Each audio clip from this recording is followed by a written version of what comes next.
sesiwn ymarfer gyda rai o chwaraewyr hoci gorau'r wlad.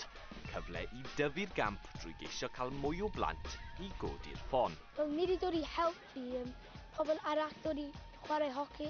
Fi efo fy ffrindiau a mae'n jyst hwyl i chwarae. Mae'n hwyl a chi'n gwneud profiad gwahanol.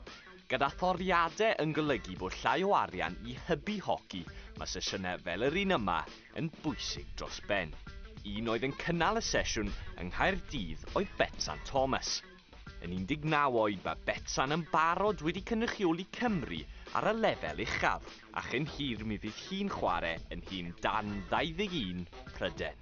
Fi'n credu mae fe mor bwysig, achos fi'n credu os chi ddim wedi cael y cyfle i chwarae o blaen, mae yn yr ysgolion, so sim lot o pwysau i chwarae chwaraeon. So fi'n credu os mae pobl yn dod lawr a jyst cael cyfle i gweld os maen nhw'n hoffi yn y beidio, fi'n credu mae'n rhan allweddol i gweld os byddwch chi'n really mwynhau'r chwaraeon.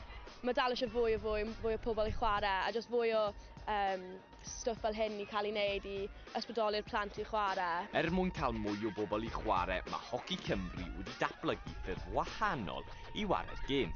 Felly mae hwn yn hoci anffurfiol. Dyn ni wedi symud ffwrdd o'r hoci traddodiadol ddech chi wedi fel arfer gweld. Lle gennych chi 11 pob ochr dyfarnwyr a hyn, a mae hon jyst fel street hoci yn syml iawn, lle ti gallu pigo ffon fyny a chwarae efo'r ffrindiau. Ie, mwy o chwaraewyr yw'r nod a helpu dod o hyd i se'r hoci'r dyfodol.